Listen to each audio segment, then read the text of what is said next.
المدني القرشي الهاشمي حبيب إله العالمين أشرف الأنبياء والمرسلين خاتم النبيين ورحمة للعالمين بالقاسم محمد اللهم صل على محمد وعلى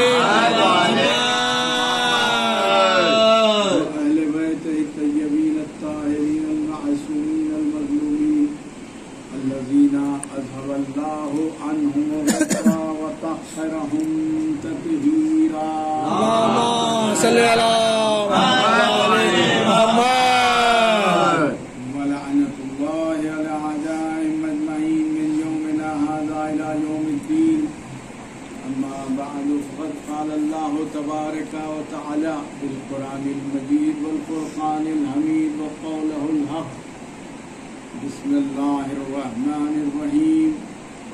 كل نفس ذائقة الموت ثم إلينا ترجعون. صلوات اللهم صل على محمد وعلى محمد. محبان حیدر کرار وعزاداران مظلوم کربلا، ارشاد ہو رہا ہے کہ ہر نفس کو موت کا مزہ چکھنا ہے اور تمہیں واپس ہمارے پاس ہی لوٹ کر آنا ہے. صاف طور پر اللہ کی کتاب کلام الہی صاف طور پر بتا رہا ہے کہ ہم جو دنیا میں آئے ہیں یہ ہمارا عارضی مقام ہے. یہاں پر مستقل طور پر رہنے کے لیے نہیں آئے اور ہمیں واپس جانا ہے. تو اب جب یہاں بھیجا گیا ہے تو عموماً یہی ہوتا ہے کہ ہم اگر کوئی دوسرے ملک کو جاتے ہیں تو وہاں کے جو قوانین ہوتے ہیں اس پر عمل کرنا ضروری ہے. اگر ہم وہاں کے قانون پر عمل نہیں کریں گے تو یقیناً اس کی سزا ملے گی. اسی طرح سے اللہ نے بھی ایک کائنات بنائی اور کائنات میں ہمیں پیدا کیا اور بھیجا، اپنی تمام نعمتوں کو بھیجا کہ تاکہ انسان ان نعمتوں کا فائدہ اٹھائے. لیکن صرف نعمتوں کا فائدہ اٹھا کر ناشکری نہ کرے بلکہ اللہ کا شکر ادا کرے. اور یہ کہہ رہا ہے کہ اگر کوئی شکر ادا کرتا ہے تو میں اس کی نعمتوں میں اضافہ کروں. سبحان اللہ. تو پتہ چلا کہ انسان جب بھیجا گیا تو اگر کوئی قانون کے مطابق، قانون الہی کے مطابق اگر زندگی بسر کرتا ہے تو اس کی نعمتوں میں اضافہ ہوتا ہے، اور اگر نہیں کرتا ہے تو یقیناً وہ خسارے میں رہتا ہے. دنیا میں بھی خسارے میں رہے گا، آخرت میں بھی خسارے میں رہے گا. اب قانون کیا بنا؟ قانون بتائے کون؟ تو اللہ نے 1,24,000 انبیاء کو بھیجا جو قانون الہی لے کر آئے اور دنیا میں سب کے سامنے پیش کیا، جو حضرت آدم سے شروع ہو کر ختمی مرتبہ سرور کائنات اللهم صل على محمد وعلى محمد. جب رسول کا دور آیا، رسول نے سب سے پہلے جو پیش کیا وہ اخلاق کو پیش کیا، کردار کو پیش کیا، تاکہ کردار اور اخلاق ایسے پیش کیے کہ کفار بھی رسول کو امین مانتے تھے. سبحان اللہ. حالانکہ ایمان نہیں لائے تھے لیکن صادق مانتے تھے، امین مانتے تھے. یہ بتا رہا ہے کہ اسلام کی بنیاد اخلاق پر ہے. اگر کسی کو اپنے طرف بلانا ہے تو پہلے اخلاق پیش کرنے ہوں گے، کردار پیش کرنے ہوں گے. سبحان اللہ. اور یہی بات ہے کہ جو بھی آپ دیکھتے ہیں دنیا میں، اگر کوئی خوش اخلاق شخص سے ملاقات ہوتی ہے تو وہ ذہن میں اتر جاتا ہے آدمی، اور اگر وہ اس دنیا سے چلا جاتا ہے تو دنیا اس کے اخلاق کی مثال پیش کرتی ہے. اور یہی بات تھی کہ رسول نے جب اپنے اخلاق اور کردار پیش کیے اور اس کے بعد فرمایا کہ اگر میں کہوں کہ اس پہاڑ کے پیچھے لشکر ہے تو تم کیا کہتے ہو؟ تو حالانکہ ایمان نہیں لائے تھے، انہوں نے کہا کہ جب آپ نے کہا ہے تو یقیناً ہوگا. تو پتا چلا کہ جب انسان اپنے کردار اور اخلاق پیش کرتا ہے تو اگر سامنے والا آپ کو پسند نہیں کرتا ہوگا لیکن آپ کے اخلاق کی تعریف کرے گا. ایک درود پڑھیے.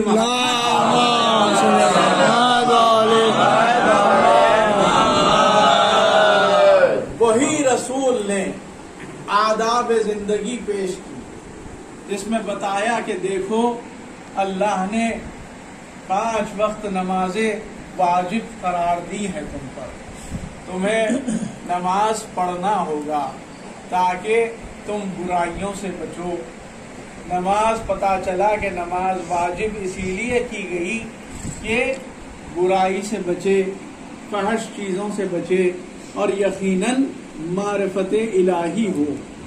تو پتہ چلا کہ جہاں نماز پڑھی جاتی ہے اور اگر کوئی وقت پہ پڑھتا ہے تو اس کے لیے یہ ہے کہ نعمتیں بہت جلدی مل جاتی ہیں. ہم نے دیکھا ہے کہ جو وقت پر نماز پڑھتے ہیں یقیناً انہیں نعمتیں بہت جلدی ملتی ہیں اور ان میں برکتیں حاصل ہوتی ہیں. لیکن اور یہ صاف طور پر دنیا میں بھی مثال موجود ہے کہ اگر آپ کہیں پر انٹرویو ہے آپ کا تو اگر آپ کو بلایا گیا تو آپ کیسے دوڑتے ہیں؟ وقت پہ پہنچنے کی کوشش کرتے ہیں اور جب وقت پہ پہنچتے ہیں تو یقیناً وہ نعمت مل جاتی ہے جو جاب کے ذریعے ہوتی ہے. لیکن اگر کوئی دیر سے پہنچتا ہے تو یقیناً اسے نہیں ملتی. بات یہی ہے، اللہ بلا رہا ہے اذان کے ذریعے. اگر بندہ فوری پہنچتا ہے مصلی پر تو یقیناً عطا کرنے والا وہ پروردگار ہے کہ جس کے پاس بے شمار نعمتیں ہیں. لیکن اب یہاں پر جب نماز پیش کر چکے، روزے رکھوا چکے، عمل خیر بتا چکے، یتیم پروری کرنا چاہیے، بیووں کا خیال رکھنا چاہیے، غریب کی مدد کرنی چاہیے بتا چکے، لیکن ان سب کے باوجود بھی دین مکمل نہیں ہوا، نعمتیں تمام نہیں ہوئی. تو ایسے میں جب آخری حج آیا تو ایک مرتبہ رسول نے فرمایا کہ یہ میرا آخری حج ہے. تو ایسے میں مسلمان امڑ پڑے، 1.25 لاکھ کا مجمع تھا. ایسے میں رسول حج کروا چکے، بلکہ یوں کہوں کہ جہاں مولائے کائنات آئے اس جگہ کا طواف کروا چکے، اور جب طواف کروا کر واپس ہو رہے تھے تو ایسے میں جبریل نازل ہوئے اور فرمایا، آیت لے کر آئے، یا ایھا الرسول بلغ ما انزل الیک من ربک وان لم تفعل فما بلغت رسالته واللہ یعصمک من الناس ان اللہ لا یہدی القوم الکافرین. تو ایسے میں رسول نے بھی اسی طرح سے اہتمام کیا، 1.25 لاکھ مجمع کا انتظار کیا، اور ایک مرتبہ کجاووں کا ممبر سجایا گیا، اس پر جا کر رسول نے مولا کائنات کو دونوں ہاتھوں سے بلند کر کے کہا کہ من کنت مولا فہذا علی مولا. صلی اللہ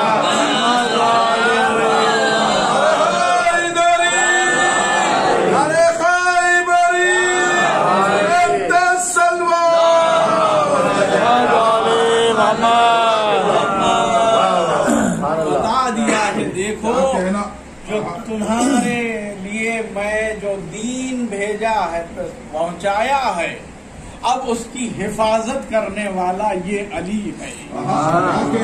جس کا میں مولا ہوں اس کے علی مولا. تو اب آپ بتائیے کہ رسول کو مولا کس نے مانا؟ جبریل نے مانا، انبیاء نے مانا، جنوں نے مانا، انسانوں نے مانا. انسانوں میں یہ تینوں نے بھی مانا. جب مان چکے تو رسول نے فرمایا کہ جس کا میں مولا ہوں اس کے علی مولا ہے.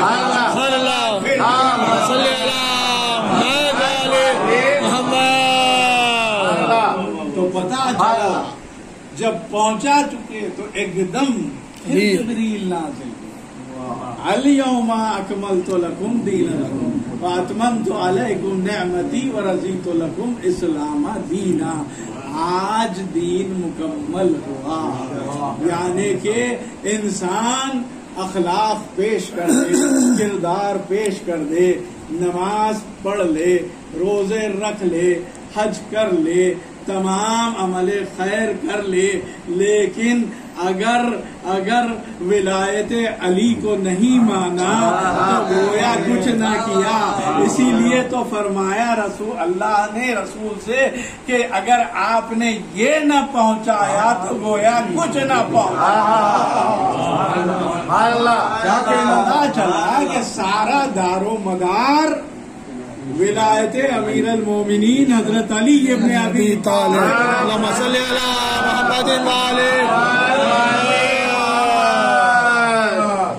محمد دین پہنچا چکے، مکمل ہو گیا ہے. تو ایسے میں کچھ مسلمان آئے، آ کے کہا یا رسول اللہ ہم حیوان صفت آدمی تھے، آپ نے ہمیں انسان بنایا اور انسان سے مسلمان بنایا، لہذا ہم آپ کو کچھ مال دنیا دینا چاہتے ہیں. ایسے میں جبریل نازل ہوئے، آیت لے کر آئے، کہا کہ قل لا اسألکم علیہ اجرا الا المودۃ فی القربى، کہ اے رسول کہہ دیجئے کہ آپ اجر رسالت کچھ نہیں چاہتے مگر یہ کہ قربا سے مودت چاہتے ہیں. دیکھیے یہاں پر اللہ اہل بیت کا مقام بتا رہا ہے. یہ نہیں کہا کہ تم میری ہی عبادت کرو، اللہ اللہ کرتے رہو. یہ نہیں فرمایا کہ رسول رسول کرتے رہو، بلکہ اگر تم چاہتے ہو کہ اجر رسالت ادا ہو تو میرے قربا سے مودت کرو. قربا کیا ہے؟ قربا مؤنث کا صیغہ ہے.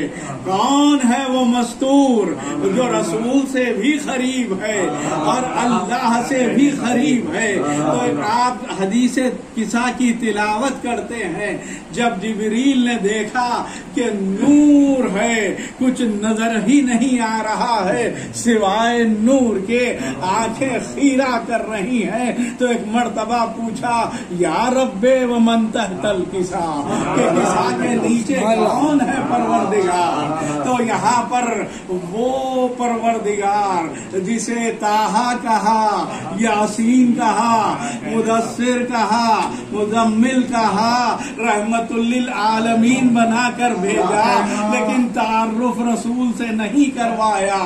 وہ علی جو مولائے کائنات ہے، حلال مشکلات ہے، میزان الاعمال ہے، مخلد الاحوال ہے، سیف ذوالجلال ہے، امیر المومنین ہے، لیکن تعارف مولائے کائنات سے نہیں کروایا تو کس سے کروایا؟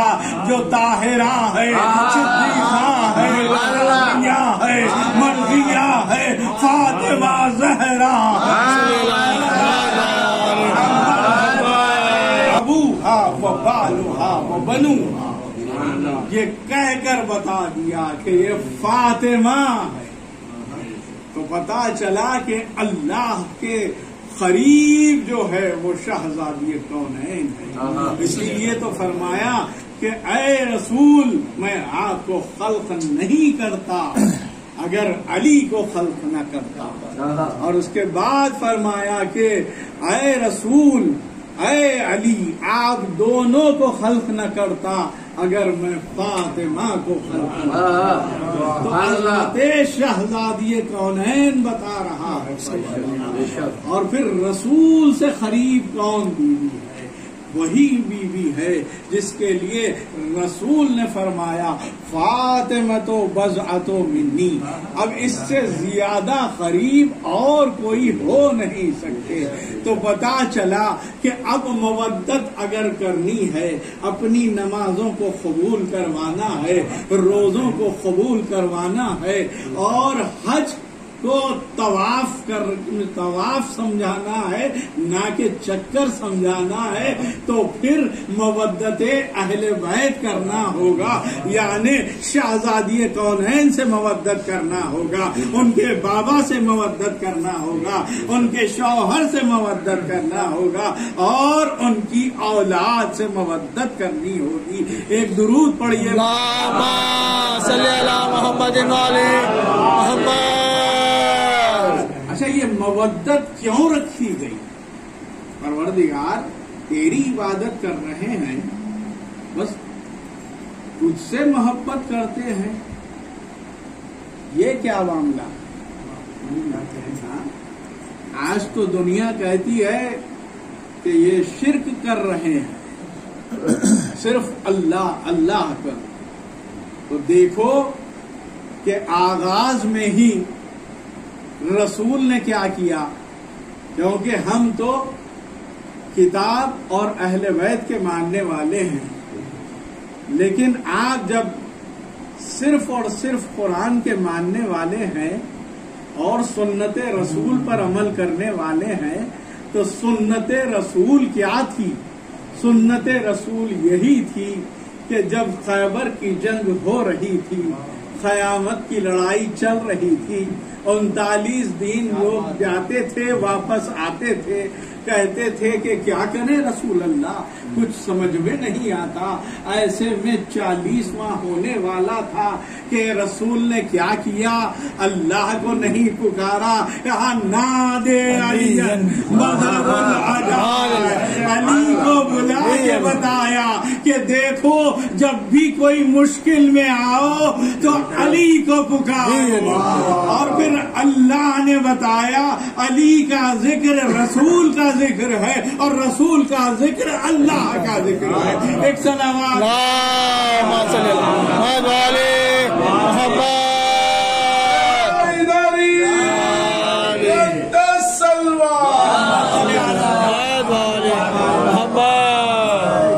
تو پتا چلا کہ مودت کو اسی لیے رکھا گیا تاکہ مسلمان معرفت حاصل کرے اہل بیت، اور اگر ان کی معرفت ہوگی تو پھر پروردگار اللہ کی معرفت حاصل ہوگی. کیونکہ اللہ جسم و جسمانیت رکھتا نہیں. اللہ جو کمالات کرتا ہے وہ دکھائی دیتے نہیں. اللہ رزق کیسے تقسیم کرتا ہے ہمیں پتا نہیں. اللہ کے جو کمالات ہے، جو عجائب ہیں، کیسے نظر آتے ہیں، کون کر رہا ہے، تو ہمیں دیکھنا ہوگا کہ مولا کائنات نے رزق تقسیم کر کے بتایا.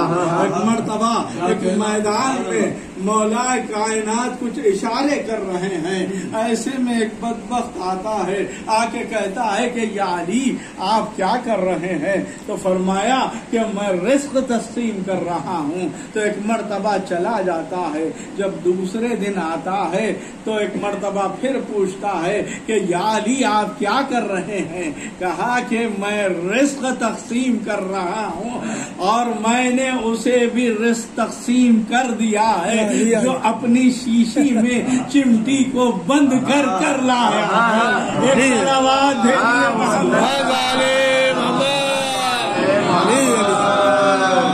تو پتا چلا، اسی لیے تو رسول نے فرمایا یا علی، جب پوچھا گیا، جب مولا کائنات اس دنیا میں تشریف لائے اور رسول کی آغوش میں ہے، تو تو ایسے میں پوچھنے والوں نے پوچھا یا رسول اللہ بچہ کیسا نظر آتا ہے؟ مسکرائے، دیکھا ایک مرتبہ رسول کلام ہی نہیں کرتے جب تک کہ وحی پروردگار نہ ہو، رسول اپنی طرف سے نہیں کہتے۔ اب جو دیکھا مسکراتے ہوئے کہا کہ آنکھیں عین اللہ ہے، عین اللہ ہے، چہرہ وجہ اللہ ہے، زبان لسان اللہ ہے، ہاتھ اللہ ہے، کل کا کل ولی اللہ ہے۔ ایک سلام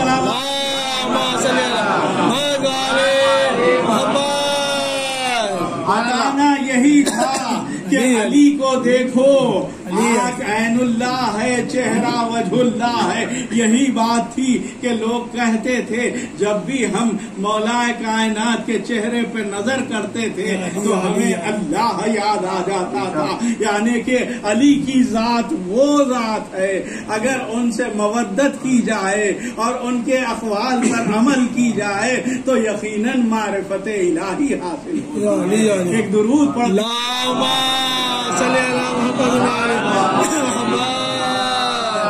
اور سارا دار و مدار ہے کامیاب جانا ہے، ہر کسی کو جنت چاہیے۔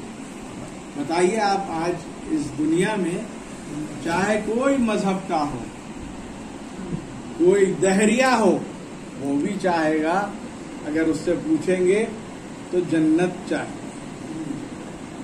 تو پتا چلا کہ سارا دار و مدار جب انسان چاہتا ہے کہ ہم یہاں پر نیک عمل کریں اور جنت میں جائیں تو جنت کا راستہ سیدھا نہیں ہے، سیدھا نہیں ہے، صراط مستقیم کے ذریعے ہے۔ صراط مستقیم کون ہے؟ ذات مولا کائنات اللہ علیہ مشکلات علی ابن صلی اللہ محمد محمد نے بتایا۔ ایک مرتبہ ایک شخص پوچھتا ہے کہ یا علی ایمان کیا ہے؟ کیونکہ ایمان ہوگا تو پھر کامیاب ہوگا، اگر کامیاب ہوگا تو پھر جنت جائے۔ تو مولا نے ارشاد فرمایا کس سے پوچھ رہا؟ کل ایمان سے پوچھ رہا۔ میرے مولا نے کہا کہ اللہ نے ایمان کے 4 ستون رکھے ہیں۔ کہا کہ صبر، دوسرا یقین، تیسرے عدل اور چوتھے جہاد۔ تو اب دیکھ لیجئے کہ اگر ایمان ہوگا تو وہاں صبر ملے گا، اگر ایمان ہوگا تو وہاں یقین کے ساتھ ہوگا، اگر ایمان ہوگا تو وہاں عدالت موجود ہوگی، اور اگر ایمان ہوگا تو حق کے لیے جہاد کرے گا۔ تو پتا چلا کہ یہ 4 صفتیں ہونا لازمی ہے۔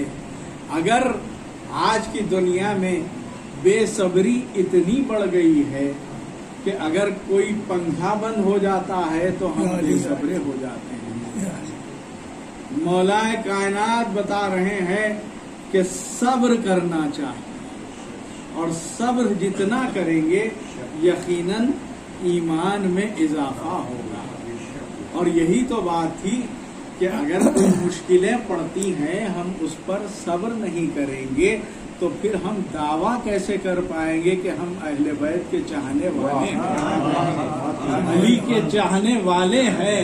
مشکلات کو شکر الہی کر کر صبر کرنا ہی کامیابی ہے۔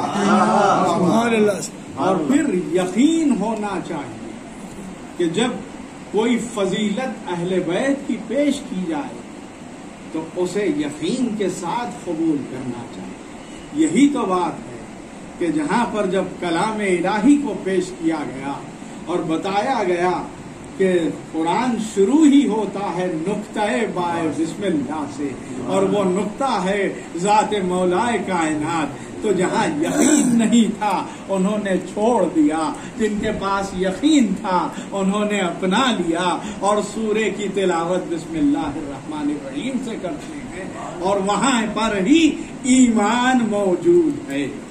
اور پھر تیسری چیز یہ ہے کہ عدالت کی بات، عدل ہونا چاہیے۔ اگر زندگی میں عدالت نہیں ہے تو پھر کوئی فائدہ نہیں. اگر میں نمازیں پڑھ رہا ہوں، روزے رکھ رہا ہوں، تمام چیزیں کر رہا ہوں، بھائی کا مال کھا چکا، دنیا تو مجھے بہت متقی سمجھتی ہے کہ نماز برابر پڑھتے ہیں یہ، لیکن اللہ کیا کہہ رہا ہے ایسے شخص کے لیے؟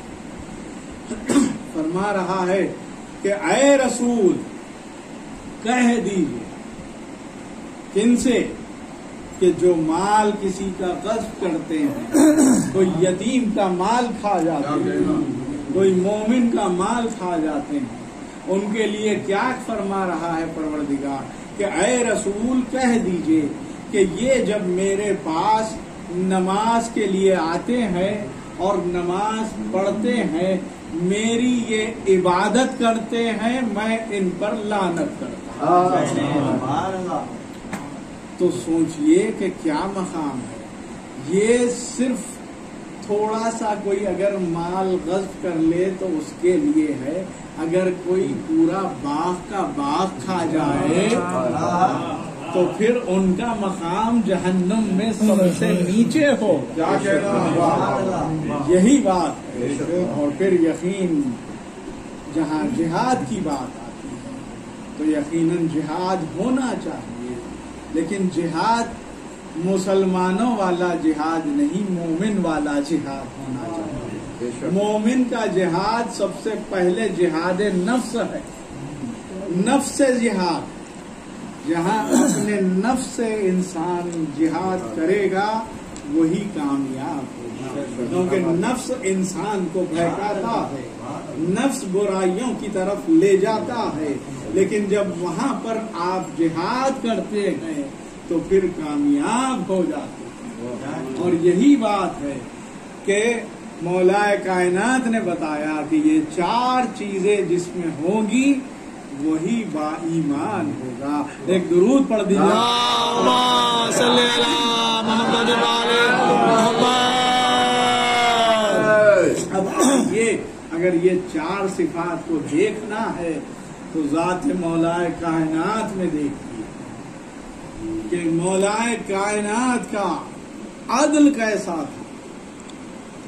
عدالت کا یہ عالم تھا کہ اگر دنیا میں بھی چاہے وہ گھر میں ہو یا بیت المال کا کام کر رہے ہو، عدالت ہوتی تھی.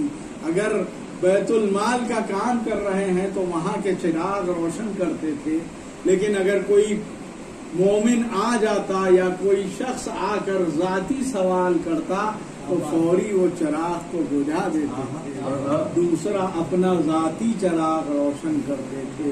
دیکھیے مولا کائنات بتا رہے ہیں کہ عدالت کتنی ضروری چیز ہے. اور پھر عدالت صرف یہی مقام پر نہیں، کسی کے بھی لیے بہت مشکل چیز ہے جب کوئی میدان جنگ میں ہو. لیکن مولا نے بتایا کہ علی نے میدان میں بھی وہ عدالت پیش کی ہے کہ جب بھی وار کرتے تھے تو 2 برابر حصوں میں تقسیم کر دیتے. بولے تو بتاتا تھا کہ دونوں برابر حصے ہیں، یعنی کہ میدان جنگ میں بھی عدالت پیش کر کے بتایا کہ علی ہی کل ایمان ہو سکتے ہیں. اور جہاں پر یقین کی بات آتی ہے تو یقیناً مولا کائنات نے فرمایا میرے سامنے سے 70 حجابات ہٹا لیے جائیں لیکن میرے یقین میں ذرہ برابر کی تبدیلی نہیں ہوئی. اور پھر جہاد کی بات جب آتی ہے تو یقیناً جہاں جہاد مولا کائنات کا کیسا جہاد، میدان جنگ میں آج کوئی آتا ہے سامنے تو کسی کو کاٹ دینا جہاد نہیں ہے. مولا نے بتایا کہ میدان جنگ میں جب ایک شخص آتا ہے اور آ کے مولا کائنات پر وار کرتا ہے، اس کی تلوار ٹوٹ جاتی ہے، ایسے میں وہ کانپنے لگتا ہے، لیکن دیکھتا ہے کہ علی وار نہیں کرتے. بتا دیا کہ کوئی مجبور اور نہتے پر علی کبھی وار نہیں کرتا ہے. ایسے میں وہ شخص پوچھتا ہے کہ یا علی آپ اپنی تلوار دے دیجئے. تو ایک مرتبہ مولا کائنات نے اپنی تلوار دے دی اور حیرت میں پڑ گیا. پوچھتا ہے یا علی کیا ایسا بھی ہوتا ہے کہ میدان جنگ میں کوئی دشمن کو تلوار دیتا ہے؟ تو مولا مسکرا کے جواب سنیے. کہا کہ جب تو نے مجھ سے تلوار مانگی تو تو سائل ہو گیا. علی کے پاس سے کوئی سائل خالی نہیں ہے. میدان جنگ ہو یا پھر مسجد اللہ کا گھر.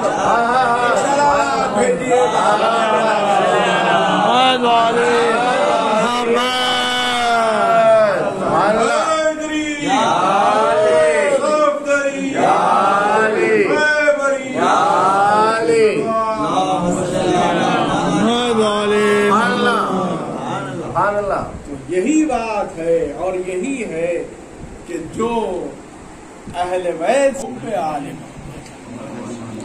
ماتا شہیدہ، جو وہ اہل بیت کی محبت میں اس دنیا سے جاتا ہے وہ شہید اس دنیا سے جاتا ہے. چاہے وہ بستر پر ہی انتقال کیوں نہ ہو وہ درجہ شہید کا پاتا ہے.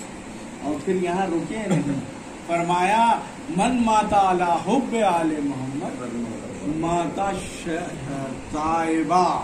دیکھیے یہی بات ہے، یہ اصل بات ہے کہ انسان ہے، نفس بہکاتا ہے، انسان گناہ کرتا ہے. دنیا میں کوئی ایسا انسان نہیں ہے جو گناہ نہیں کرتا سوائے معصومین علیہ السلام کے. تو پتا چلا کہ جب انہیں ہی توفیق ہوتی ہے، جہاں محبت اہل بیت یہ ہے کہ انسان کو توفیق دلاتی ہے کہ وہ توبہ کر لے. انسان پشیمان ہو کر اللہ کی بارگاہ میں توبہ کر لیتا ہے، اور جب توبہ کر لیتا ہے تو پھر رسول نے یہاں رکے نہیں، فرمایا من ماتا علی حب آل محمد فقد ماتا مغفورا. یعنی کہ اب یہاں سے دنیا سے بخشا ہوا جاتا ہے. تو پتا چلا محبت اہل بیت وہ چیز ہے. انسان جب دنیا میں آتا ہے تو یقیناً معصوم آتا ہے. یعنی کہ معصوم میرا مطلب معصوم مطلق نہیں، کوئی گناہ نہیں کیا ہوا ہوتا، معصوم بچہ جسے کہتے ہیں. لیکن رسول نے بتایا کہ جس کے پاس محبت اہل بیت ہوتی ہے وہ جاتا بھی اسی انداز سے. ایک صلوات بھیج محمد. یہی بات ہے. اور پھر مولا کائنات نے صبر پیش کیا. کیسا صبر پیش کیا؟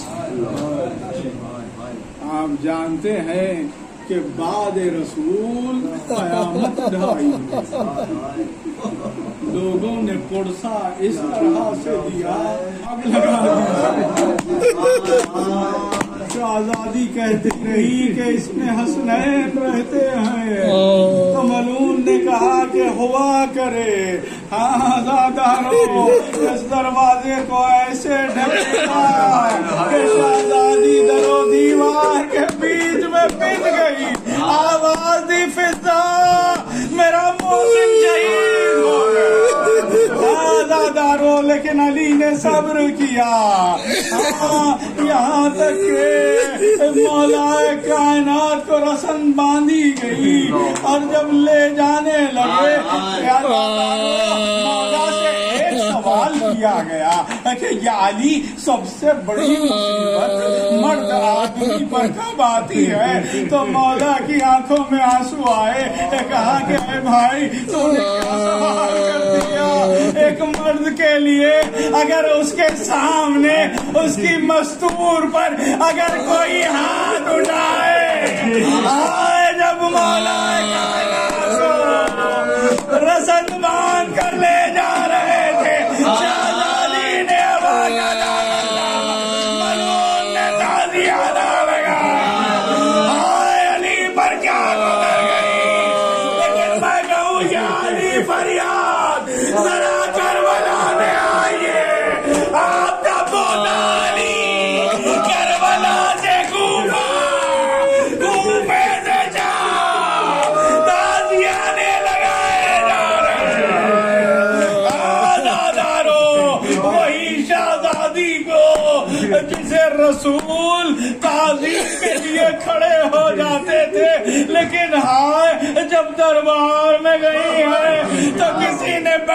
کرنے کے لیے بھی نہیں کہا.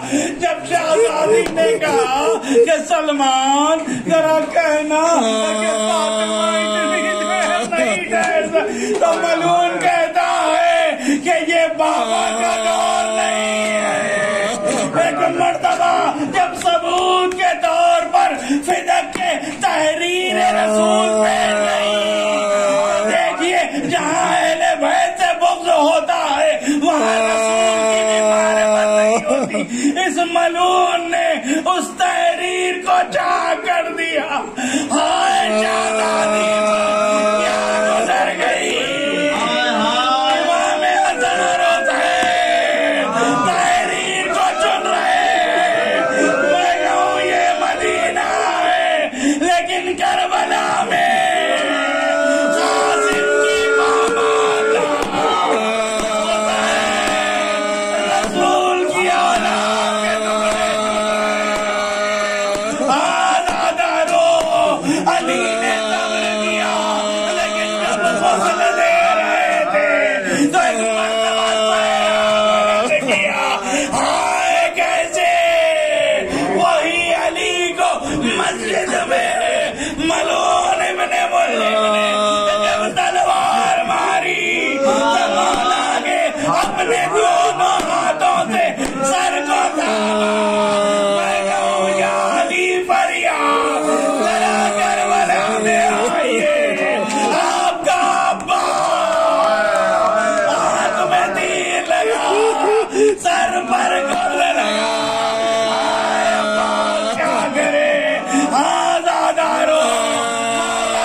محرم کی صبح وہ منظر یاد آیا ہوگا جب بابا کا لاشا جلدی زمین پر پڑا ہے.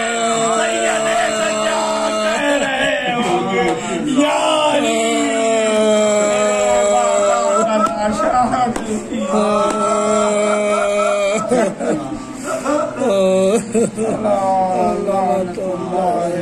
قوم الظالمین وَيَعْلَمُ الَّذِينَ ظَلَمُوا أَيَّ مُنقَلِبٍ يَنقَلِبُونَ. اور الہا ذکر خیر کو قبول فرما اور اس کا ثواب مرحومین کو پہنچے. جو بیمار ہے، جس کسی بھی بیماری سے مبتلا ہے، واسطہ تجھے امام زمانہ علیہ السلام کا انہیں شفاء کاملہ اور عاجلہ.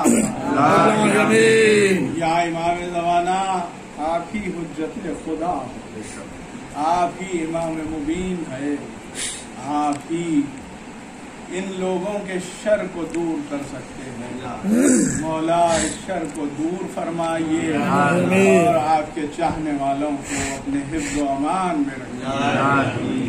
پروردگار جو مخروض ہے ان کا قرض غیب سے ادا کرے، جو بے روزگار ہے انہیں روزگار سے لگا دیں، کیونکہ یہ وہ دور ہے جہاں لوگ پریشان ہیں. مولا اپنے چاہنے والوں کی مدد فرمائے. آپ سے ایک مرتبہ گزارش ہے کہ سورہ الحمد اور 3 مرتبہ سورہ اخلاص کی تلاوت فرما دیجیے.